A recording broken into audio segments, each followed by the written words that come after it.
Welcome to today's 5-minute Bible study in the book of Hebrews. We're still in Hebrews chapter 11, the great roll call of faith. And in yesterday's session, we began to look at the story of Moses, that great man of faith, the one that God would use to bring the Israelites out of bondage in Egypt.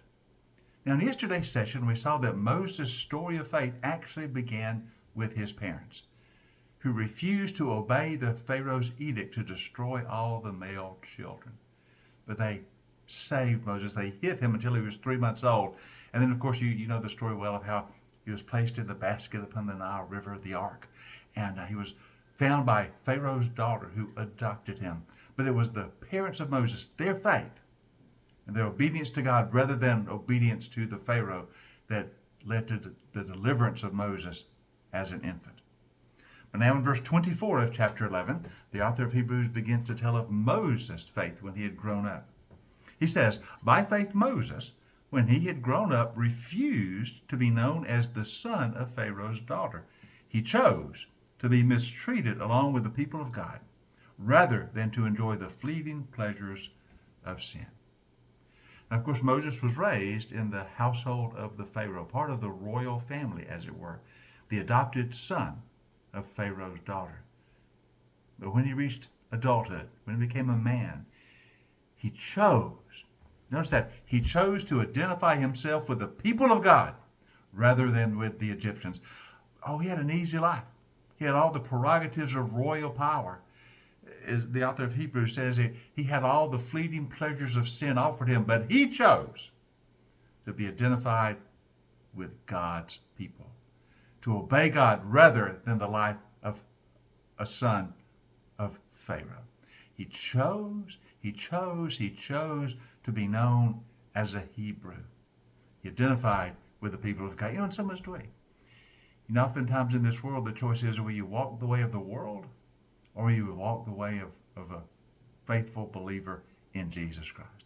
Will you stand for Christ, or will you ally yourself with the ways of the world? Now, we know the enticements of the world. We know the temptations of sin. So many succumb to them.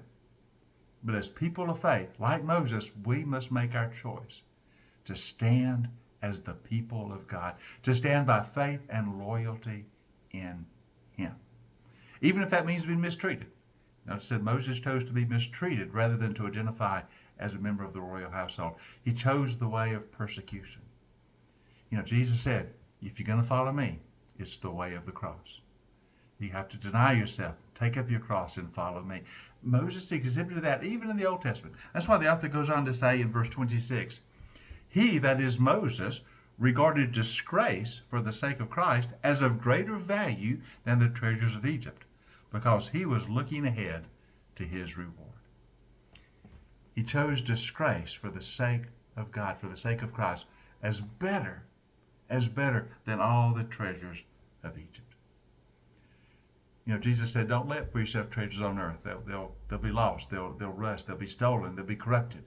Choose for yourself treasures in heaven that last for eternity. That's what Moses did.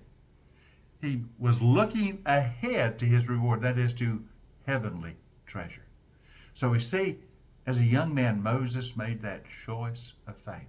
I am a man of God. I am a Hebrew. I'm part of the people of God. I will not identify with the ways of Egypt and the sins of Egypt. I will not follow the ways of Pharaoh. I am a child of God. And so must we make the same choice. There's a hymn we sometimes sing in the church. Stand up for Jesus. We've got to take our stand for Jesus. We've got to stand up and be counted as those who are with Christ, who believe in Him, who trust in Him, who follow Him. Our baptism is His mark upon us. Our statement to the world, we belong to Jesus. So like Moses, in the way of faith, let us take our stand for Christ. We're not choosing the way of the world. We're choosing the way of Christ.